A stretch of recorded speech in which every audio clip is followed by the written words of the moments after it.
सरफरोशी की तमन्ना अब हमारे दिल में है, देखना है जोर कितना बाजुए कातिल में है। जय हिंद दोस्तों, आपका हमारे इस संख्या पद्धति नंबर सिस्टम के पार्ट 2 में हार्दिक स्वागत है। आज हम पढ़ेंगे सम संख्याएं, विषम संख्याएं, परिमेय संख्याएं, अपरिमेय संख्याएं, वास्तविक संख्याएं। ये सभी संख्याएं क्या कहलाती हैं, इन्हें इंग्लिश में क्या कहते हैं, इन संख्याओं के हम उदाहरण से इनको समझेंगे।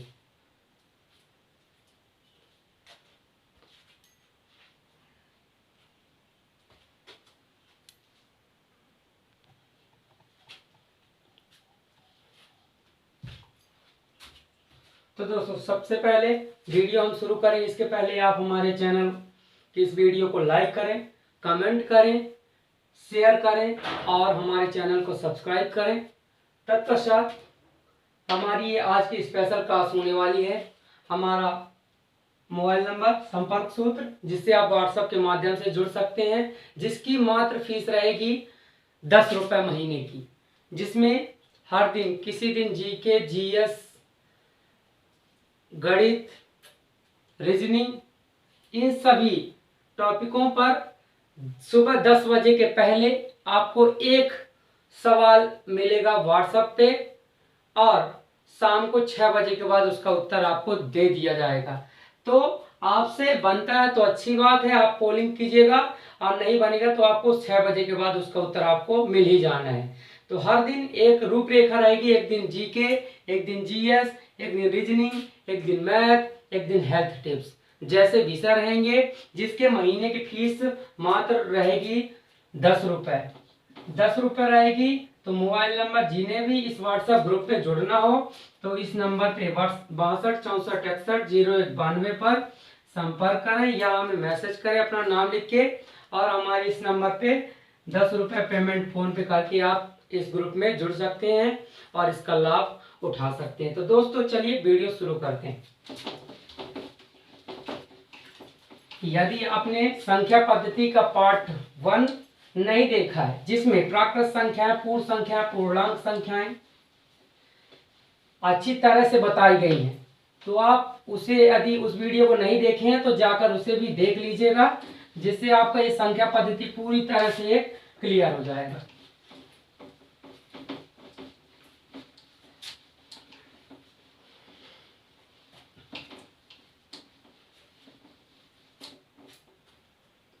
तो दोस्तों लीजिए, सबसे पहले हम पढ़ेंगे आज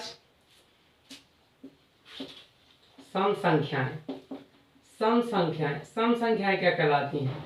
तो सम संख्याएं, इनको सम को इंग्लिश से बोलते हैं इवन, और संख्याएं इंग्लिश से कहलाती है नंबर्स। Numbers, even numbers. बहुत से बच्चों से आता होगा, लेकिन मैं इसलिए लिखवा रहा हूं कि कई बच्चे ऐसे भी होंगे जिनकी स्थिति ऐसी होगी कि ये भी नहीं जानते हो। तो पूरा बेसिक से अपन समझेंगे। सम संख्याएं वे सभी संख्याएं जो 2 से पूर्णतः विभाजित हो जाती हैं। जैसे 0 2 से विभाजित होगी क्या? नहीं होगी। तो 2 की दुनिया में 2 आता है। 3 आएगा क्या? 3 कटेगा 2 से? नहीं कटेगा। तो 2 है, 4 है, 6 है, 8 है, 10 है, 12 है। ऐसे 2 के अंतर में कहां तक जाता है? अनंत तक जाता है। तो ये सारी संख्याएं सम संख्याएं कहलाती, इवन नंबर्स कहलाती हैं, जो कि 2 से पूर्णतः विभाजित हो जाती हैं। तो सम संख्या के लिए परिभाषा लिख लीजिएगा कि वे सभी संख्याएं जो 2 से पूर्णतः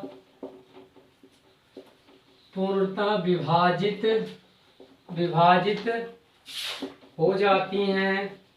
हो जाती हैं सम संख्याएं कहलाती हैं। क्या कहलाती हैं? सम संख्याएं कहलाती हैं। सम संख्याएं कहलाती हैं। सम संख्याएं कहलाती। देखिए, जिसके समझ में नहीं आता लिखा क्या है तो आप ध्यान रखिए, हम जो बोलते हैं उसको ध्यान से सुनिए। दूसरी संख्या, सम संख्या पढ़ ली हमने, वे सभी संख्याएं जो 2 से पूर्णतः विभाजित होती हैं। 2 2 4 6 8, हम कोई भी संख्या हम देखते हैं तो वो सारी 2 से विभाजित हो रही है। देखिए 2 एकम 2, 2 दूनी 4, 2 तीन 6, 2 चौके 8, 2 पंच 10, 2 छक्का 12, ऐसे करते जाएंगे तो हर एक संख्या 2 से विभाजित हो रही है। तो आप ऐसा काट के मत लिखिएगा, आप डायरेक्ट उदाहरण के रूप में ये 2 4 6 8 अनंत तक ये होता है। इसको हम उस बार नहीं बता पाए थे, ये होता है अनंत का चिन्ह। अनंत होता है या अपरिभाषित होता है। अपरिभाषित मतलब कोई बता नहीं सकता है कि ये कहां तक जाएगा, ठीक है। असीमित अनंत कहलाता है। तो उल्टा 8 आप बना दीजिए, ये अपरिभाषित कहलाती है अनंत। इसको इंग्लिश से बोलते हैं इनफाइनाइट।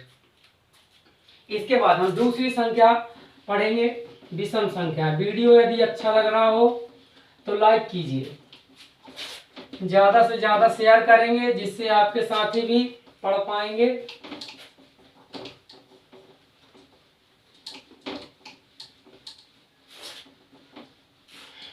तो चलिए, इसके बाद दूसरी संख्या होती है, दूसरी संख्या होती है विषम संख्याएं। क्या कहलाती है? विषम संख्याएं। बहुत से बच्चे कंफ्यूज हो जाते हैं, ठीक है। तो कंफ्यूज नहीं होना है, आराम से ध्यान से सुनिए, सब बन जाएगा। एक बार वीडियो समझ में नहीं आता दोबारा चालू करके देख लीजिए। विषम संख्याएं, विषम संख्या क्या कहलाती हैं? ऑड नंबर्स, ऑड नंबर्स, ये विषम संख्याएं कहलाती हैं। विषम संख्याएं क्या कहलाती हैं? वे सभी संख्याएं जिनके कम से कम 2 गुणनखंड हो, ना 2 से ज्यादा हो ना 2 से कम हो, तो वे सभी संख्याएं क्या कहलाएंगी? विषम संख्याएं कहलाती हैं। तो गुणनखंड सबसे पहले हम देखेंगे।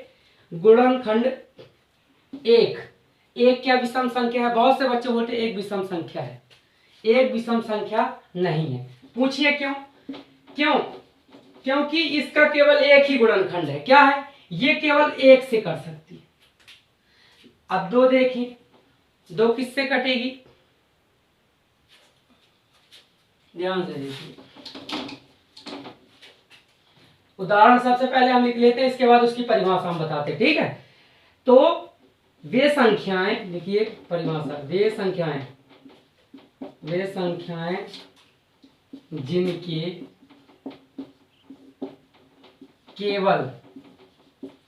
जिनके केवल और केवल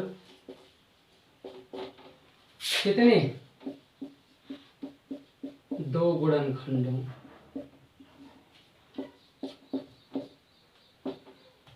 वे संख्या जिनके केवल और केवल 2 गुणनखंड हो।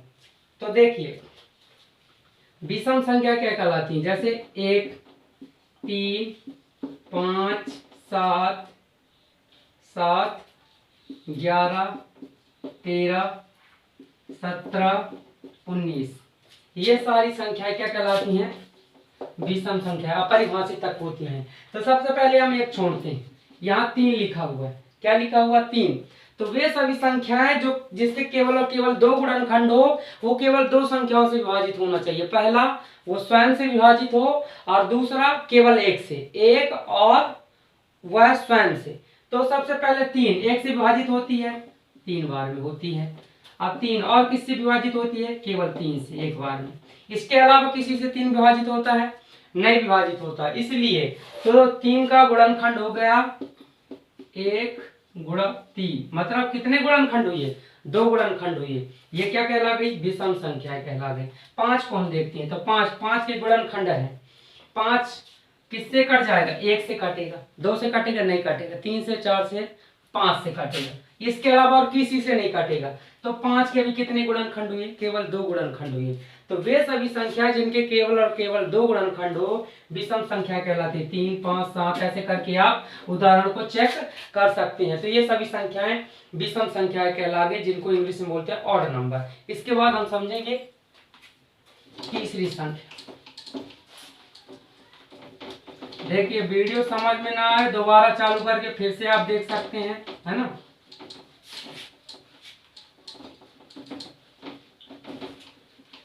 तीसरी संख्या होती है परिमेय संख्याएं। परिमेय संख्याएं देखिए इंपॉर्टेंट सभी संख्याएं, यदि आप एक बार समझ जाएंगे तो आपका 10वीं तक किसी प्रकार से परेशान होने की जरूरत नहीं है, पूरी मैथ इसी में रखी रहती है बहुत सारी। ठीक है, परिमेय संख्याएं, परिमेय संख्याएं को इंग्लिश में क्या बोलते हैं? इनको बोलते हैं रैशनल नंबर, रैशनल नंबर्स। जो भी दिक्कत हो कमेंट कर सकते हैं। ठीक है, रैशनल नंबर्स तो वे सभी संख्या, परिमेय संख्या का क्या है परिभाषा? वे सभी संख्याएं जिन्हें p बटे q के रूप में, वे सभी संख्याएं जिन्हें p बटे q के रूप में लिखा जा सकता है। क्या किया जा सकता है? लिखा जा सकता है। क्या कहलाती हैं? वे सभी संख्याएं जिन्हें p बटे q के रूप में लिखा जा सकता है, जहां केवल एक शर्त रहेगी, q बराबर नहीं होना चाहिए 0 के। मतलब शर्त ये है कि वे सभी संख्याएं जो p बटे q यानी बटे के रूप में लिखी हों, और जिसमें ये जो q नीचे वाला है, ये क्या ऊपर क्या रहता है? ऊपर अंश रहता है और नीचे हर रहता है। ध्यान रखिएगा, ऊपर वाला अंश नीचे वाला हर कहलाता है। तो वे सभी संख्याएं जिन्हें अंश बटे हर के रूप में लिखा जा सकता है, जिसमें जो हर हो, हर 0 नहीं होना चाहिए, तो वो सभी संख्याएं परिमेय संख्या कहलाएंगी। जैसे कि उदाहरण के तौर पर देखते हैं 1/0, क्या ये परिमेय संख्या है? नहीं है। क्यों? क्योंकि इसमें हर 0 है और हमारी शर्त बोल रही है कि सब कुछ 0 हो जाए लेकिन हर 0 नहीं होना चाहिए। तो 1/2 ये क्या हो गया? ये परिमेय संख्या का उदाहरण हो गया। तो हम देखेंगे इसके आगे उदाहरण समझने का प्रयास करेंगे। तो यकीन मानते हैं आपके समझ में आ रहा होगा। तो वीडियो को लाइक कीजिए और शेयर कीजिए और इसके आगे का समझने का प्रयास करेंगे। जल्दी जल्दी देखिए, जैसे 1/2, 2/3, 4/5, 5/6, 7/8। देखिए आपके लिए हम इतना प्रयास कर रहे हैं तो आपको भी लाइक शेयर करना बनता है, क्योंकि डाटा बहुत ज्यादा लग जाता है कि नहीं? तो हम भी प्रयास में लगे हुए हैं कि आपके लिए अच्छे से अच्छा कंटेंट दे सके, लेकिन उसके लिए आपको भी मदद करनी पड़ेगी। तो इसलिए हमारी वीडियो को ज्यादा से ज्यादा लाइक करें, शेयर करें और चैनल को सब्सक्राइब करें, दूसरों से भी करवाएं और अपना भविष्य बनाएं। जय हिंद, जय भारत।